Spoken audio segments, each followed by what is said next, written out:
to my bedroom. I always seem to do these discussions or chats with you from my boudoir.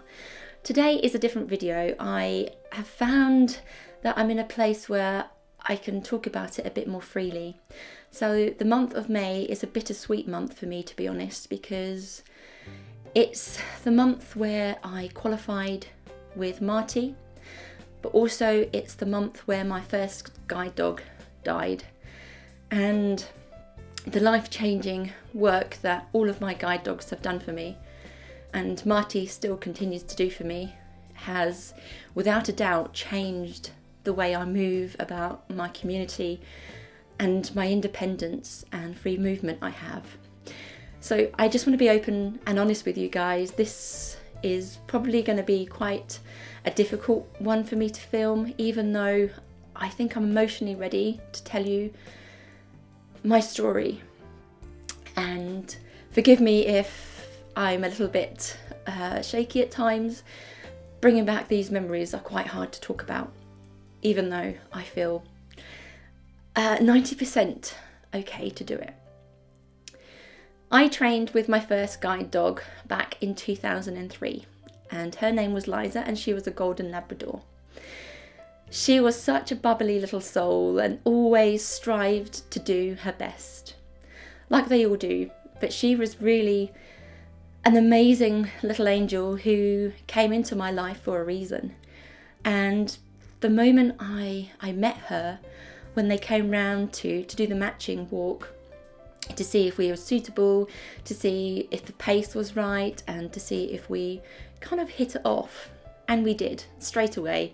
She was absolutely a bundle of joy. She came into my home and sniffed around like all young puppies do, and was really into everything. And I thought, great, she's really kind of settling in. And I didn't even know whether it would work. So we did the match and walk, that went great. Bearing in mind, it's my first time as a guide dog owner, and I didn't know what to expect. I had no idea, to be honest. But it was a really smooth walk. I really enjoyed it. And then I waited and went training with her a few weeks later. And that's where our story began. I'll do another video on her as a dog and what we got up to during her working life. But the reason I'm doing this video is to talk about the month of May and why it is a bittersweet moment for me. Now, I've already alluded to that at the beginning of this video, so you know why I'm going to be talking about it. So back in May 2013, I got the call that I was absolutely dreading. And you never can bring yourself to it. Because she was my first guide dog, I just didn't know what to expect when the day came that you would have to do the unthinkable. Now, Liza went to a very dear friend of mine, Hilda, who lives in Norwich, and who absolutely adored Liza and was an amazing friend to me, and still is to this day. So Hilda was in France actually on holiday, and she phoned me and said, Siobhan, I think we're going to have to do the unthinkable. And it was so tough because poor Hilda was over in France and she couldn't be there with Liza, and I felt it was my duty to go and be with her. So I had Mac at the time, and I left him at home for a few hours because I felt that it wouldn't be fair on him to see me in such a state emotionally, and I didn't feel that I could work him. Now, the vets were quite a distance away. It was about a 30-minute car journey. So I rang up a taxi company and got in a car, and we drove over to Acle, where Liza was being kept. Now, she had had a stroke and she was diabetic and she was suffering.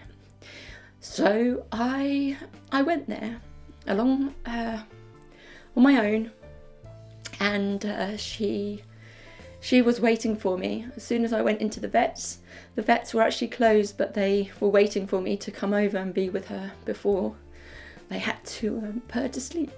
And they were telling me that she couldn't walk on the phone when I was speaking to them on the way to the vets. But she actually did get up and come to me. and greeted me like she always used to, and sorry, and it was just so sweet to see her, and I did bring a few little kibbles and treats in my pocket, and I was feeding her and stroking her and giving her all the love, because she was my first guide dog and she gave me my independence back. And so the vets were so kind in letting me have that time with her. So I did. I hugged her and I thanked her for all the work that she did. Because I wanted her to know how special she was, and I wanted to be there in her final moments on this earth, and I knew she was going to a better place and she wouldn't be suffering. So I sat on the floor on the blanket with her and was just cuddling into her neck and stroking her and making her feel relaxed. And I don't know how I did it, but I kept composed, because I didn't want her to see me the way I was feeling inside. I thought that was really important. So I stroked her and the vet said, "Are you ready?" And then the injection went in, and it was very peaceful. And I don't want people to sit here panicking if they're watching this as a guide dog owner the first time. It is, I can't lie to you, it's not an easy process, however you look at it. But this was my experience, and the vets were so kind. Everyone around me was just so friendly and supportive. But this is reality. This is what I had to go through. And I was thinking of all the great memories we had and all the fun things that we did together. But it was time to let her be out of pain. It wasn't easy, but I knew this was the best thing for her. You know, she was in a bad place, in a bad way. And she passed very peacefully. And I then just kissed her head and stroked her and said night night, basically. And I then went back home, and that's when I really kind of let everything go. And poor Mac, I was feeling so sorry and sad for him, because he was trying to pacify me too in these moments of, you know, utter despair. And I was just so heartbroken that my first guide dog, you know, has sadly passed. But that's why May holds so many wonderful memories, but also very sad ones, because obviously my first guide dog did pass. But I'm going to end it on a positive note. That's why I did that one first, because I wanted to end this video on a positive note, to say that guide dogs are life-changing, and this is just me, my heart on my sleeve, being open, being honest, being real. Because yes, there are lots of videos on here about all sorts of things and what I do and how I get around, but this is a part of reality that I want people to see, because it's who I am. It's a part of the life that I've had to go through.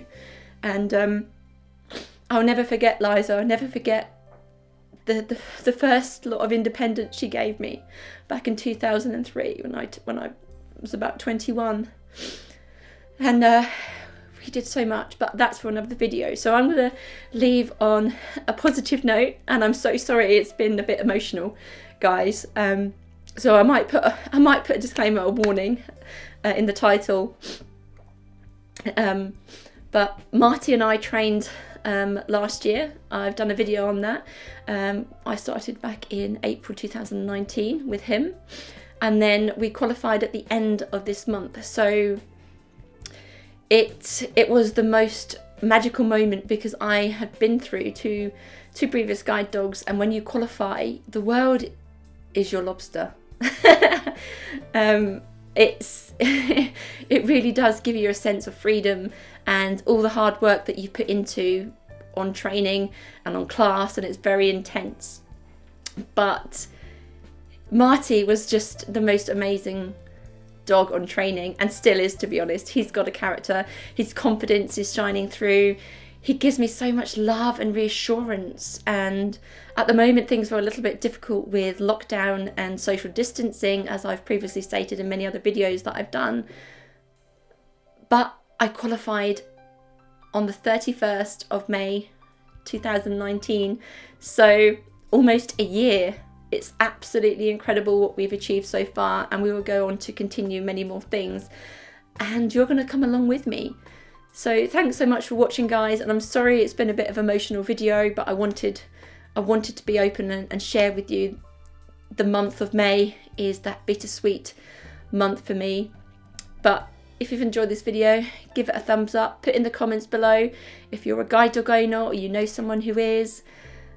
I'd love to hear from you. It'd be great to have you here on this channel and to see how you've experienced it and what your experiences have been. If you're a first time guide dog owner, you probably won't have experienced it, and I don't want you to fear this at all. It's not a video to scare people. These are just my own thoughts, my own experiences. So yeah, whack comments in the below, not necessarily just about guide dogs, but anything. I'm always glad to hear from you. And on that note, I'm going to wrap up, go and wash my face, and go and give my beautiful Marty a hug. Thanks so much for watching, guys. Love you all. Take care. Bye for now.